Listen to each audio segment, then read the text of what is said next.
The bridge of the Terran Defense Fleet flagship was silent. Commander Do-Yun stood in front of the main screen, watching the enemy fleet approach. His hands were behind his back, steady and calm. Around him, officers worked at their stations. The soft beeping of computers filled the air. Outside the ship, space looked peaceful. Stars shined in the distance, but that peace would not last long. "Sir, the Krathen fleet is 3 hours from the boundary line," said Lieutenant Subin. She looked at her screen, her face serious. "They have not slowed down." Do-Hyun nodded slowly. He had expected this. The Krathen were proud warriors. They did not listen to warnings. They did not believe humans could fight back. "Open a channel to the Krathen command ship," Do-Hyun said. His voice was quiet but firm. "Channel open, sir," replied the communications officer. The screen flickered. A large alien appeared on it. The Krathen commander had thick gray skin and 4 arms. His eyes were dark and cold. He looked at Do-Hyun and laughed. The sound was harsh and mocking. "Human commander," the Krathen said. His voice was deep and rough. "You waste my time with your messages. Move your small ships aside. We are taking your colonies." Do-Hyun did not smile. He did not show anger. He simply looked at the alien commander with steady eyes. "This is your final warning," Do-Hyun said. "You are approaching the boundary line we established. If you cross that line, we will respond with force. Turn back now." The Krathen commander laughed again. Behind him, other Krathen officers joined in the laughter. "They found the human warning funny. Your force?" the alien mocked. "We have 500 warships. You have less than 50. Your weapons are weak.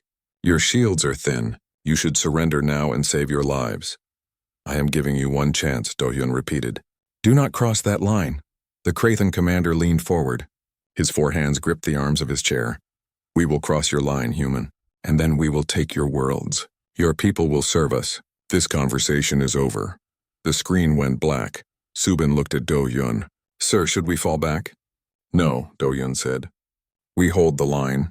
Send a message to all ships." Battle stations across the fleet, alarms began to sound. Crews rushed to their positions.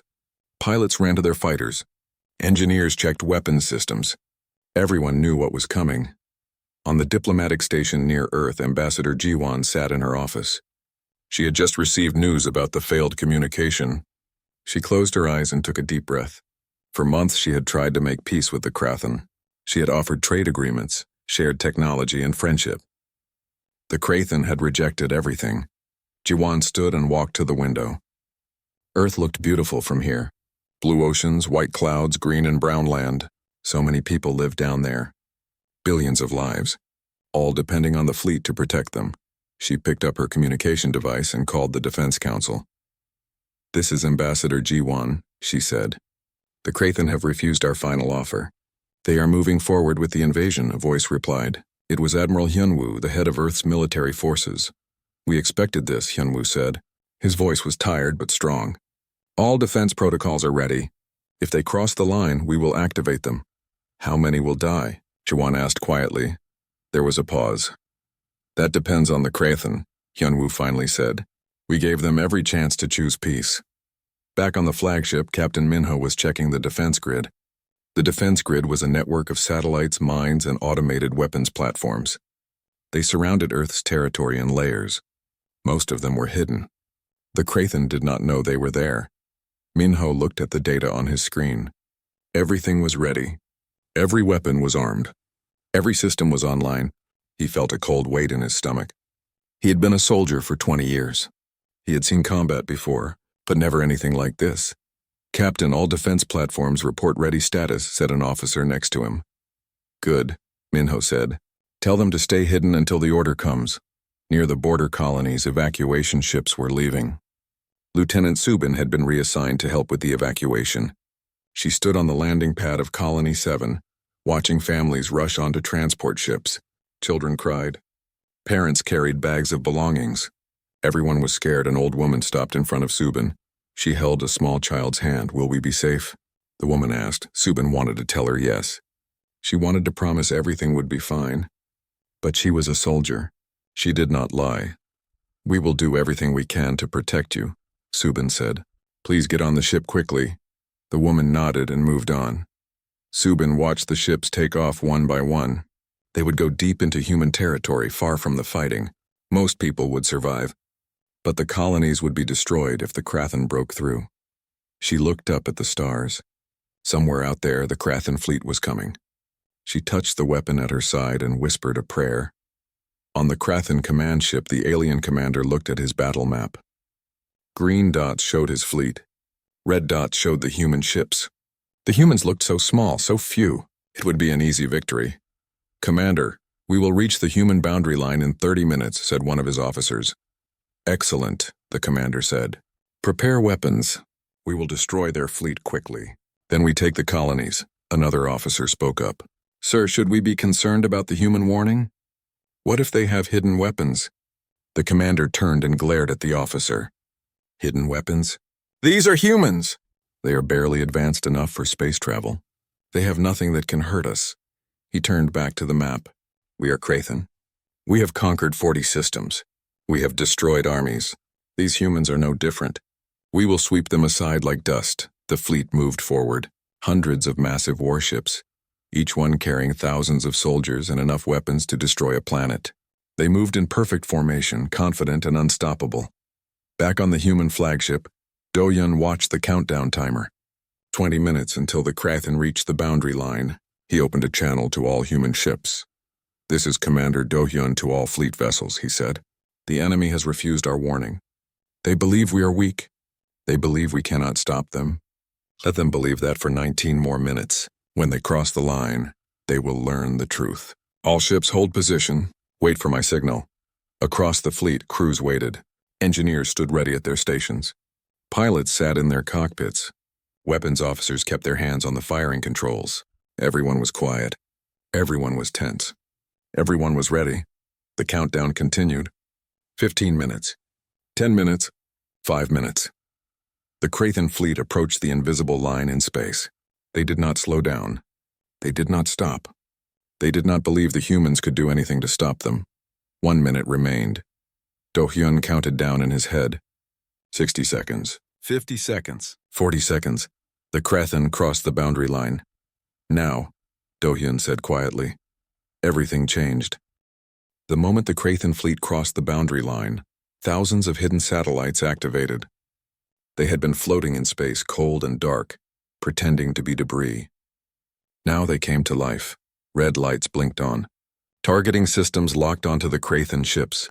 Weapons that had been waiting for this moment began to power up. On the human flagship, Commander Do-Hyun gave the order everyone had been waiting for. "Activate Protocol Sentinel," he said. Across human space, automated systems responded instantly. They had been programmed months ago. They did not need human control. They simply did what they were designed to do. The first Krathen ship to cross the line was a massive cruiser. It was 3 times the size of any human vessel. The Krathen crew inside felt confident. They were laughing about the weak human warning. Then the ship's alarm started screaming. "Commander, multiple targeting locks," shouted a Krathen officer. "I count over 200 weapons aimed at us." The Krathen ship commander jumped from his seat. "From where? I see no enemy ships." "Unknown, sir. The weapons appeared from nowhere." Before the commander could respond, the weapons fired. Hundreds of missiles streaked through space. They were not large. They were not fancy. They were simple human missiles, but there were so many of them. They hit the Krathen cruiser from every direction. The shields of the Krathen ship flared bright blue. They held for 3 seconds. Then they collapsed. The missiles punched through the hull. Explosions ripped through the ship from inside. In 10 seconds, the mighty Krathen cruiser was torn apart. Debris scattered in all directions. The crew never had time to escape. The Krathen fleet stopped advancing. Alarms were sounding on every ship now. Their sensors were going crazy. Targeting locks were appearing everywhere. Thousands of them. Admiral Hunwoo sat in the command center deep beneath Earth's surface. He watched the battle on a massive screen. His face showed no emotion. He had gray hair and tired eyes. He had been a soldier for 40 years. He had seen too much war. But today he would finish one. "Sir, the first Krathen vessel has been destroyed," reported an officer. "The enemy fleet has stopped advancing." "Good," Hunwoo said. "Activate defense grid sections 2 through 7.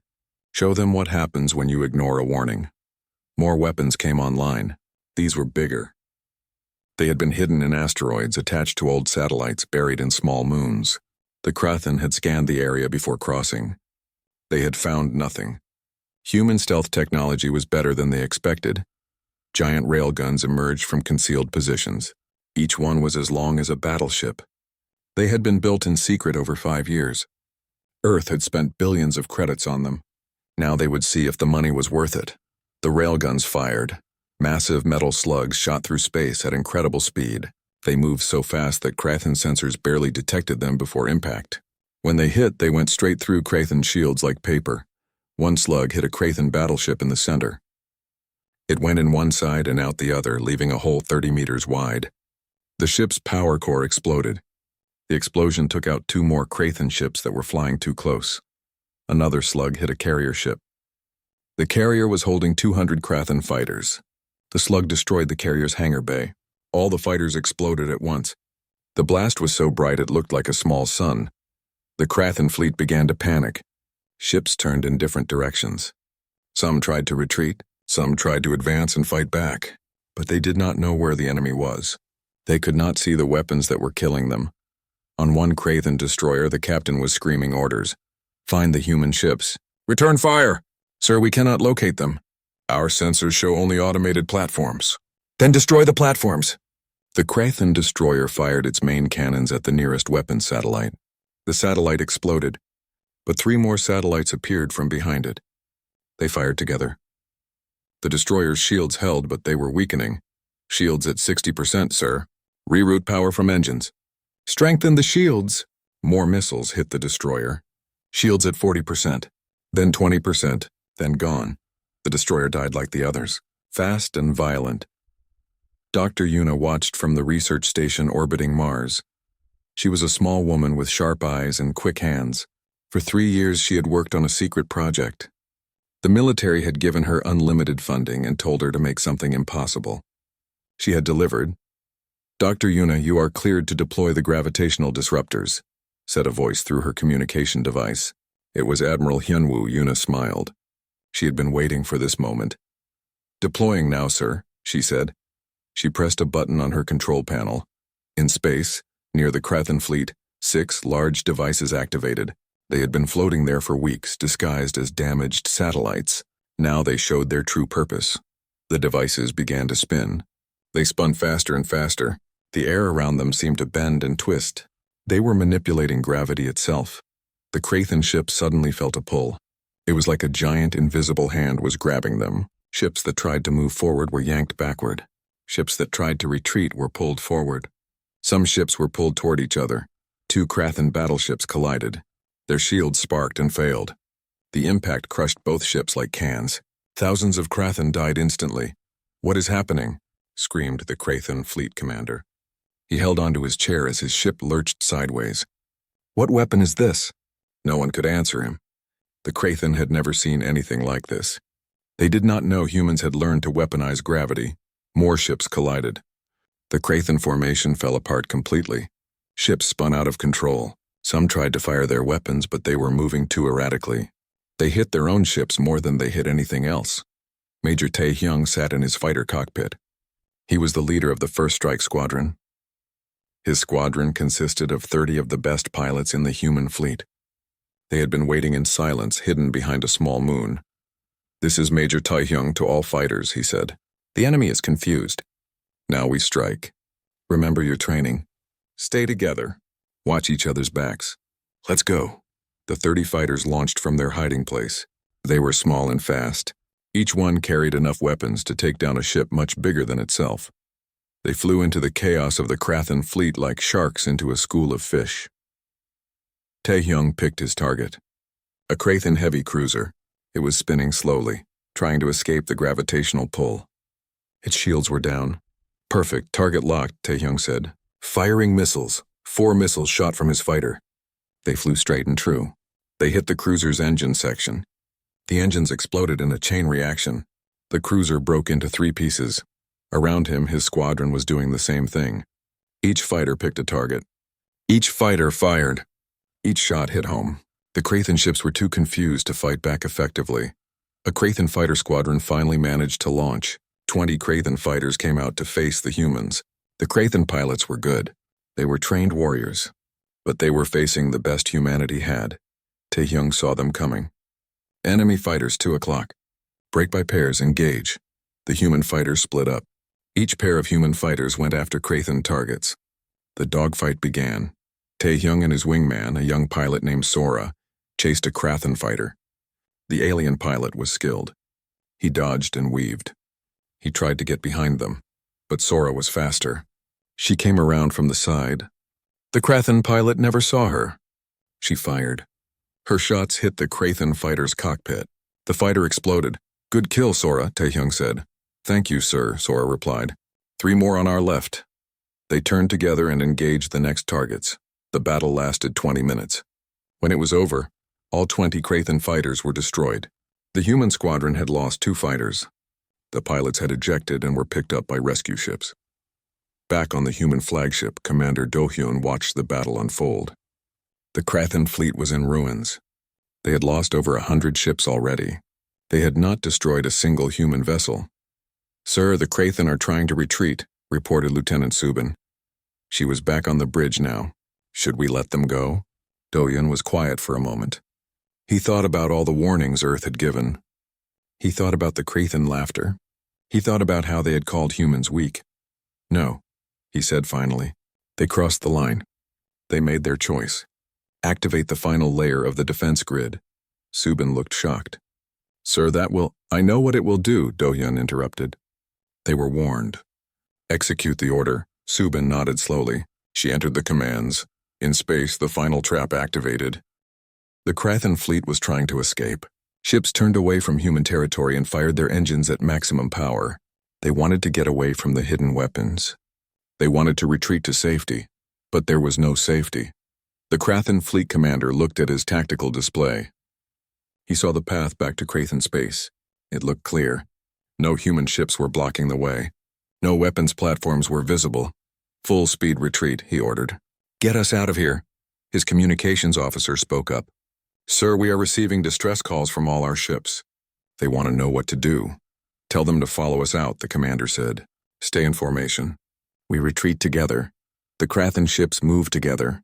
387 vessels remained out of the original 500. They had lost over 100 ships in less than an hour.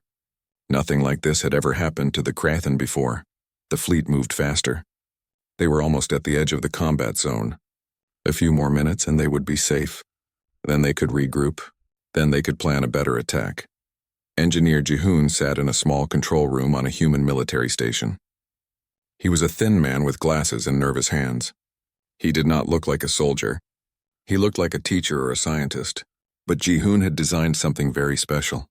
Something the Krathen would never see coming. His screen showed the Krathen fleet moving toward the retreat path. Green dots on a black background. They were moving right where he knew they would. "Sir, this is Engineer Ji-hoon," he said into his communication device. "The Krathen fleet has entered the kill zone." Commander Do-hyun's voice came back. "Confirmed. Activate the spatial mines." Ji-hoon took a deep breath. His hands moved across his control panel. He entered a long code. Then he pressed a single red button. "Mines activated, sir," Ji-hoon said quietly. In space, something happened that the Krathen could not understand. The Krathen fleet was moving through what looked like empty space, but that space was not empty. Hundreds of small devices were floating there. They had been placed months ago. They were smaller than a human fist. They used almost no power. Krathen sensors had passed right over them dozens of times and never detected them. These were spatial mines. Ji-hoon had invented them. They worked using quantum technology that most races did not have. When activated, they created small tiers in space itself. The mines activated all at once. On the Krathen command ship, alarms began screaming again. "Sir, spatial anomalies detected. Everywhere." The Krathen commander stared at his screen. It was covered in red warning symbols, thousands of them. "What are those?" he demanded. No one could answer. They had never seen anything like this. Then the mine started working. A Krathen cruiser was flying at full speed. Suddenly a hole appeared in space right in front of it. The hole was only 3 meters wide. But it was enough. The front of the cruiser entered the hole. But the back of the cruiser did not. The hole was like a door to nowhere. The front of the ship disappeared. The back of the ship was still in normal space. The cruiser was cut in half by empty space itself. The back half of the ship spun away, spilling atmosphere and debris. Everyone in the front half was simply gone, erased. They did not die. They just stopped existing. This happened again and again across the Krathen fleet. Spatial holes opened and closed randomly. Ships tried to dodge them, but there were too many. A battleship lost its entire port side. A destroyer flew straight into a hole and never came out. A carrier ship hit a hole with its engine section. The engines exploded, taking 3 nearby ships with it. The Krathen fleet was not retreating anymore. "It was dying! Evasive maneuvers!" screamed the Krathen commander. "All ships, scatter!" But scattering made it worse. The ships spread out. They hit more mines. More holes appeared. More ships were cut apart. A Krathen officer fell to his knees on the bridge. "This is not possible," he whispered. "What kind of demons are these humans?" The commander did not answer. He was watching his fleet disappear. His proud, mighty fleet. The fleet that had conquered 40 systems. It was being erased from existence by weapons they could not see or understand. Back on the human flagship, Lieutenant Subin watched the sensor data. Her face was pale. She had never seen anything like this. The Krathen ships were just vanishing from the sensors. One moment they were there. The next moment they were gone. "Sir, the spatial mines are working as designed," she reported. "The enemy fleet is taking catastrophic losses." Commander Do-hyun nodded. His face showed no emotion, but inside he felt cold. This was war. This was what happened when you refused to listen to warnings, but it was still terrible to watch. "How many Krathen ships remain?" he asked. Subin checked her screen. "Approximately 230, sir. And falling."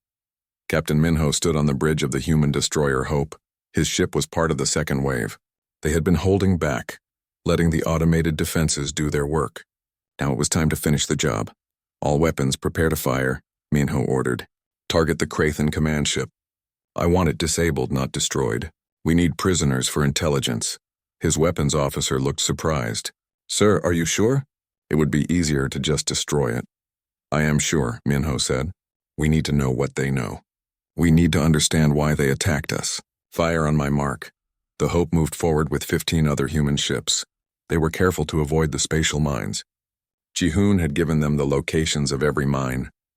The Krathen did not have that information. The human ships approached the Krathen command vessel. It was trying to maneuver around the spatial anomalies. It was having some success. The Krathen commander was skilled. "Target their engines and weapons," Minho said. "Precision shots only," the Hope fired. Laser beams lanced out across space. They hit the Krathen command ship's engine pods. The engines sparked and died. The ship stopped moving. Other human ships fired at the command ship's weapons. One by one, the Krathen weapons were destroyed or disabled. The command ship could not fight back now. It could not run. It could only sit in space and wait. "Sir, the command ship is disabled," reported the weapons officer. "Good," Minho said. "Send a boarding team. I want the Krathen commander alive." On the Krathen command ship, panic had taken over. Officers were shouting. Soldiers were running through corridors. Some were trying to fight. Some were trying to escape. Some had just given up. The Krathen commander sat in his chair. He looked at the bodies around him. Half his bridge crew was dead from an explosion earlier. The other half was injured or in shock. He had sent 500 ships to conquer human space. Now he had barely 200 left, and those were being hunted down one by one. "How did this happen?" he said to no one. "They are just humans. They are supposed to be weak." His communications officer, wounded but still at her post, looked at him. "Sir, we are receiving a transmission from the human ships. They are demanding our surrender." The commander laughed. It was a bitter, broken sound. "Surrender? To humans? Sir, we have no weapons. We have no engines. We cannot fight. We cannot run." The commander closed his eyes. His 4 hands gripped the armrests of his chair. Every Krathen was taught that surrender was shameful. Death was better than surrender. But death would accomplish nothing now. "Open a channel," he said finally. The screen flickered. A human face appeared. It was Captain Minho. "This is Captain Minho of the Terran Defense Fleet," Minho said. "You will surrender your ship immediately. You and your crew will be taken as prisoners. You will not be harmed if you comply." The Krathen commander wanted to refuse. He wanted to order his crew to fight to the death. But he looked around his bridge at the dead and dying. He thought about all the ships he had lost, all the soldiers who had died because he did not listen to a simple warning. "We surrender," the Krathen commander said. The words tasted like poison in his mouth. Across the battlefield, other Krathen ships saw their command vessel surrender. Some kept fighting, but most stopped. They powered down their weapons. They sent surrender signals. The battle was almost over. Dr. Yuna shut down the gravitational disruptors from her station. The devices had been running for too long. They were overheating, but they had done their job. The Krathen fleet was broken. She leaned back in her chair and closed her eyes. She had created something terrible. Something that could tear ships apart using gravity itself. She wondered if she should feel proud or guilty. "Dr. Yuna, you did well," said Admiral Hyunwoo's voice through her communication device. "Your weapon turned the battle." "Thank you, sir," Yuna said. "How many survived?" "We are still counting," Hyunwoo replied. "But it looks like about 150 Krathen ships will surrender. The rest are destroyed or still trying to fight. 150 ships out of 500. The Krathen had lost 70% of their fleet. It was one of the worst military defeats in galactic history. And the humans had not lost a single ship to enemy fire, only 2 fighters in the dogfight. The pilots had survived. Engineer Jihoon shut down the spatial mines. He did not want them active any longer than necessary. They were dangerous even to human ships if someone made a mistake. He looked at the reports coming in. The mines had worked perfectly. Too perfectly. They had destroyed or damaged over 100 Krathen ships. Ships full of soldiers. People with families. People who would never go home. Jihoon felt sick. He was an engineer. He built things. But today he had built something that destroyed things. That destroyed lives. It had to be done, he told the Krathen survivors floated in space surrounded by human ships. Their weapons were disabled. Their engines were destroyed. They could only wait. Captain Seojin stood on the bridge of the human cruiser Justice. He was a quiet man with a serious face. His job was not to fight. His job was to record. He was the official historian of the Terran Defense Fleet. Everything he saw today would go into the galactic archives. "Begin recording," Seojin said to his AI assistant. "This is Captain Seojin, historian, recording the aftermath of the Battle of the Boundary Line. Date, October 30th, 2025, Earth Standard Calendar." He looked at the screens around him. They showed the debris field. Pieces of Krathen ships floated everywhere. Metal, glass, frozen bodies. The space around Earth's territory looked like a graveyard. The Krathen Empire sent 500 warships to invade human territory. Seojin continued. They were given multiple warnings to turn back. They refused. They crossed the boundary line established by Earth. This recording will show what happened next. He moved through the ship, recording everything. He interviewed officers. He recorded sensor logs. He took images of the battlefield. All of this would be sent to the Galactic Council. Every civilized species in the galaxy would see what happened when you attacked Earth. On the Krathen command ship, human marines had boarded. They moved through the corridors carefully. Their weapons were raised. Their armor was heavy and strong, but they did not fire unless fired upon. The Krathen soldiers they found were not fighting. Most had dropped their weapons. They sat on the floor with their hands up. They looked defeated, broken. One human marine, a young woman named Hana, found a group of Krathen in an engineering room. There were 10 of them. They all raised their forearms in surrender. "Please," one of them said in broken human language. "We not fight. We surrender." Hana lowered her weapon slightly. "You will not be harmed if you cooperate." "Follow me." The Krathen followed her. They walked slowly. Some were injured. Hana called for medical teams to help them. This scene repeated across all the Krathen ships that had surrendered. Human soldiers boarded. Krathen surrendered. No more shots were fired. The Krathen commander was brought to the human flagship. He was escorted by 4 Marines. He walked with his head down. His armor was damaged. One of his forearms was injured. Commander Do-yun waited in the conference room. He stood when the Krathen commander entered. The 2 leaders looked at each other for a long moment. "Sit," Do-yun said, pointing to a chair. The Krathen commander sat. He looked tired, defeated. "I am Commander Do-hyun," the human said. "You will tell me your name and rank." "I am Fleet Commander Vornak," the Krathen replied. Commander of the 5th Invasion Fleet. Former commander, I suppose. Why did you attack us? Do-hyun asked. We offered peace. We offered trade. We offered friendship. You rejected all of it. Vornak looked up. His dark eyes met Do-hyun's gaze. Because you are weak, Vornak said. Or so we thought. The Krathan Empire conquers weak species. We take their resources. We take their worlds. That is what we do. That is what we have always done. You chose to judge us without knowing us, Do-hyun said. That was your mistake. Yes, Vornak admitted. We scanned your ships.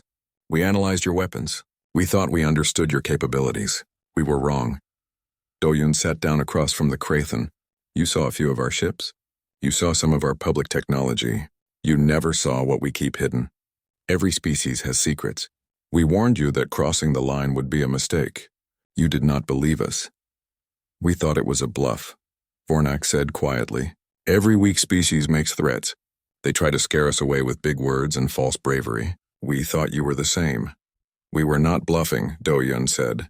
We gave you every chance to choose peace. You chose war. Now your fleet is destroyed. Thousands of your soldiers are dead. Thousands more are prisoners. What will your empire do now? Vornak was quiet for a long time. When he finally spoke, his voice was bitter. I do not know. No Krathan fleet has ever been defeated like this. We have lost battles before, yes, but never like this. Never so completely. You destroyed 350 ships. The Krathan Empire has never lost so many ships in one battle. Send a message to your empire, Do-hyun said. Tell them what happened here. Tell them that Earth is not weak.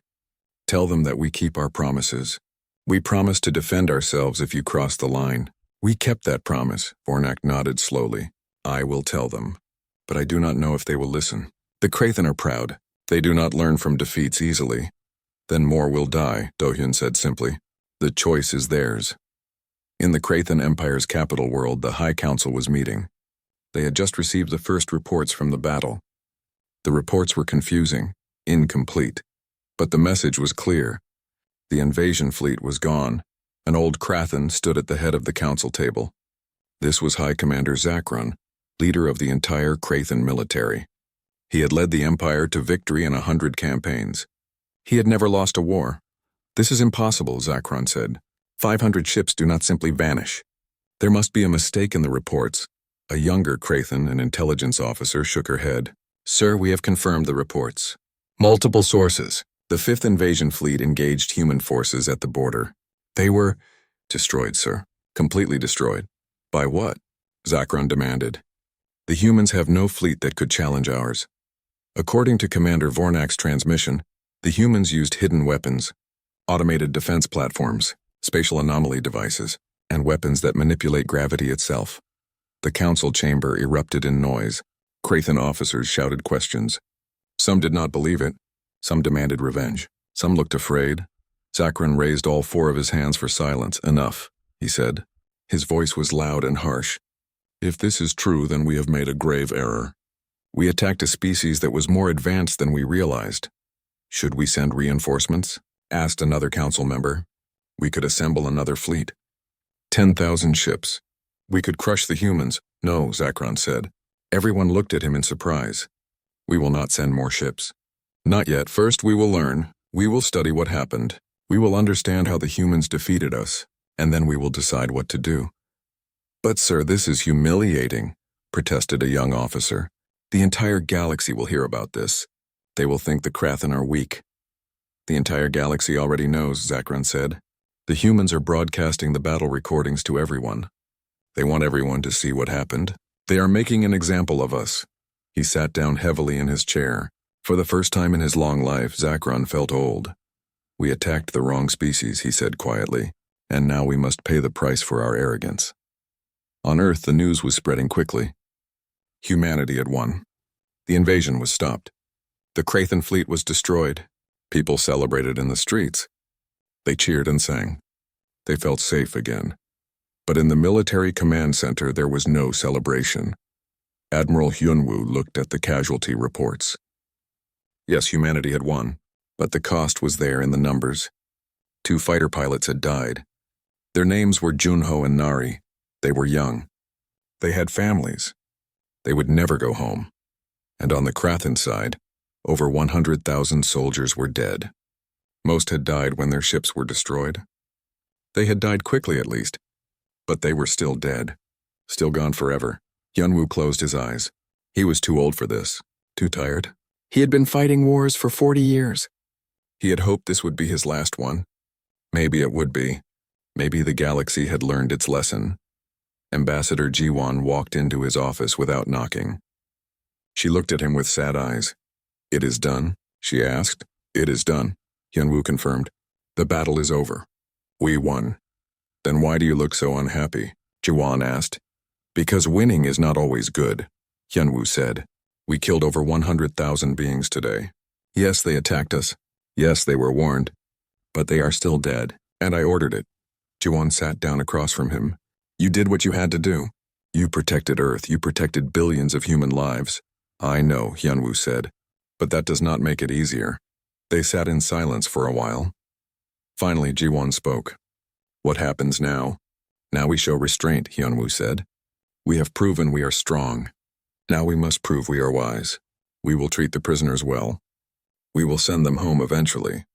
We will offer peace again to the Krathan Empire. We will show the galaxy that humans fight when necessary, but we do not seek war." "Do you think they will accept peace?" Jiwon asked. Hyunwoo shrugged. "I do not know, but we must offer it. That is who we are. We are not conquerors. We are defenders. We want to live in peace with our neighbors. If they will not accept that, then they will face the same fate as this fleet." Captain Seojin finished his recording. He had documented everything. The battle, the aftermath, the prisoners, the casualties. All of it was saved in multiple locations. Copies would be sent to the Galactic Council, to the Krathan Empire, to every civilized world. The galaxy would see that Earth had given every warning, every chance for peace. The galaxy would see that the Krathan chose to attack anyway, and the galaxy would see what happened to them. This recording was not about celebrating victory. It was about establishing the truth, about showing that humans... 3 months had passed since the battle. The galaxy had changed. Ambassador Jiwon stood in the Great Hall of the Galactic Council. Representatives from 200 species were present. Some were physically there.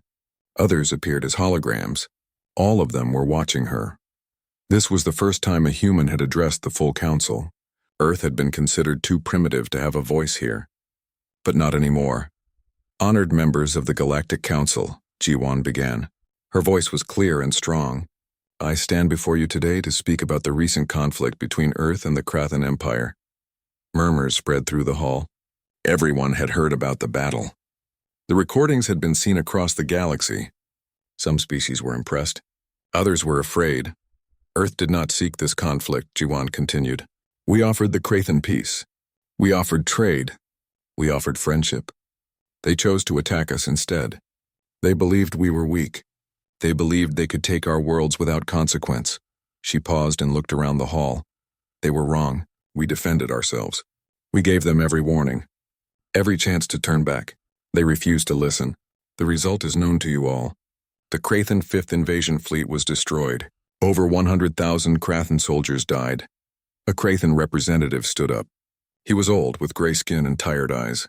This was Ambassador Korvax. He had served the Krathan Empire for 50 years. "The human speaks truth," Korvax said. His voice was heavy with shame. "My empire made a grave mistake. We judged Earth by appearances. We thought humans were easy prey. We learned otherwise. The fault was ours." The hall went silent. For a Krathan to admit fault publicly was almost unheard of. It showed how much the defeat had changed them. Jiwon nodded respectfully to Korvax. Then she continued. "Earth has no desire to be an aggressor. We have no wish to conquer other worlds. We seek only to live in peace and to defend ourselves when necessary. Today I formally request that Earth be granted full membership in the Galactic Council." More murmurs spread through the hall. Some species looked supportive. Others looked uncertain. A few looked hostile. The council speaker, a tall insectoid being called Xynthia, raised one of her many limbs for silence. "The request will be considered," Xynthia said. "But first we must address another matter. Earth has demonstrated military technology that most of us did not know existed. Hidden weapons, spatial mines, gravitational disruptors. This concerns many council members. Should one species have such power? Jiwon had expected this question. She had prepared her answer carefully. Every species has the right to defend itself, she said. We developed these weapons in secret because we needed protection. We are a young species in a dangerous galaxy. We could not rely on others to protect us, so we protected ourselves. But we have never used these weapons offensively. We only used them when we were invaded, when we were attacked in our own territory. Admiral Hyunwoo's voice came through Jiwon's communication device. He was watching from Earth. Tell them we are willing to share some technology, Hyunwoo said quietly. Not the weapons, but other things.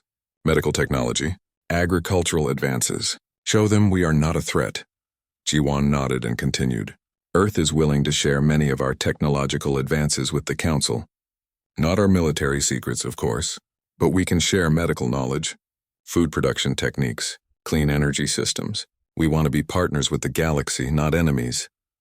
A representative from the Vexar Confederation stood. The Vexar were an old, wise species known for their diplomacy. I support Earth's membership, the Vexar representative said. They have shown both strength and restraint. They destroyed the Krathan fleet, yes, but they also took prisoners. They treated those prisoners well. They offered peace afterward. This is the behavior of a mature species, not an aggressive one. Other representatives began to speak. Some agreed. Some disagreed. The debate went on for hours. Finally, the vote was called. 200 species would decide if Earth deserved a place on the Council. The results came in. 147 votes in favor, 38 votes against, 15 abstentions. Earth was now a member of the Galactic Council. Jiwon allowed herself a small smile. It was a victory, but there was still much work to do. On the human flagship, Commander Do-hyun was preparing to leave military service. The battle had been his last command. He was retiring. He had served Earth for 30 years. It was enough. Lieutenant Subin found him in his quarters packing his personal belongings. Sir, I heard you are leaving, she said. I wanted to say thank you. You taught me a lot, Do-hyun smiled. You did well in the battle, Subin. You will make a fine commander someday. I hope I never have to do what you did, Subin said. I hope I never have to give orders that kill so many. So do I, Do-hyun replied. But if you must, remember this. We gave them every chance. We warned them. We offered peace. They chose war. Sometimes you have to be willing to fight to protect what matters. Subin nodded. What will you do now, sir? I am going home, Do-hyun said. To my family. I have a daughter I barely know. A wife who has waited too long. I am going to spend time with them. I am going to live a quiet life. You deserve it, sir, Subin said. In the Krathan Empire, changes were happening. High Commander Zakron had resigned. The old ways of conquest and aggression were being questioned. Young Krathan officers were studying the battle recordings. They were learning from the defeat. Ambassador Korvax met with human representatives. Peace talks had begun. It was slow. It was difficult. The Krathan were proud. Admitting defeat and seeking peace hurt their pride. But they knew they had no choice. We underestimated you, Korvax said to Jiwon during one meeting. We thought we knew what humans were capable of. We were wrong. You made assumptions based on incomplete information, Jiwon replied. It is a common mistake, but it does not have to be a fatal one. We can move forward from here. We can build a better relationship, can we? Korvax asked. After we killed 2 of your pilots? After we invaded your territory? Yes, Jiwon said firmly. If you are sincere about peace, if you are willing to change, the past cannot be undone, but the future is still unwritten. Korvax looked at the human ambassador for a long moment. Then he nodded slowly. We will try, he said. The Krathan Empire will try to change. We will try to be better neighbors. It was not a perfect promise, but it was a start. Dr. Yuna shut down her gravitational disruptor research. The military wanted her to continue. They wanted better weapons, stronger weapons, but Yuna refused. I made something terrible, she told Admiral Hyunwoo. I will not make it worse. I am done with weapons research. What will you do instead? Hyunwoo asked. I will work on peaceful applications, Yuna said. Gravitational technology can be used for many things. Faster space travel, better mining equipment, medical devices. I will focus on those instead. Hyunwoo did not argue. He understood. War changed people. Some became harder. Some became softer. Yuna had chosen to use her brilliant mind for creation instead of destruction. That was her right. Engineer Jihoon also left weapons research. He took a job at a university, teaching young engineers. He never told his students what he had built during the war. That secret would stay buried. But sometimes late at night he still saw the spatial mines in his dreams. He saw the Krathan ships being cut apart by holes in space. Those images would never leave him. Major Taehyung received a promotion. He was now Commander Taehyung, leader of all fighter squadrons in the Terran Defense Fleet. He trained new pilots. He taught them tactics. He made sure they understood something important. Winning a battle is not just about killing the enemy, he told his students. It is about protecting what matters, about making hard choices, about living with those choices afterward. Some of you will fight in wars, some will not. But all of you must understand that war has a cost, even when you win. The two pilots who died in the battle, Junho and Nari, were honored. Monuments were built. Their families were taken care of. Their sacrifice was remembered. But Taehyung knew that no monument could bring them back. No honor could heal the pain their families felt. War took and took and took. Sometimes it was necessary, but it was always terrible. Captain Seojun finished his complete historical record of the battle. It was thousands of pages long. Every detail was documented. Every decision was explained. Every casualty was listed. The record was sent to archives across the galaxy. Anyone who wanted to know what happened could read it. There would be no lies, no propaganda. Just the truth. The truth was simple. Earth had been peaceful until attacked. Earth had given warnings. Earth had defended itself efficiently and brutally when those warnings were ignored. And Earth had shown restraint after victory. This truth would shape how other species viewed humanity for generations to come. Captain Minho remained in the military. He was assigned to work with the Krathan prisoners. Slowly, carefully, the prisoners were being released. They were sent home in small groups. They were required to carry messages back to the Krathan Empire, messages about peace, about respect, about the consequences of aggression. Some Krathan were grateful to be released. Others were bitter and angry. Minho treated all of them the same, with fairness and dignity. He wanted them to remember that humans could be both strong and merciful. In the years that followed, the galaxy learned to see Earth differently.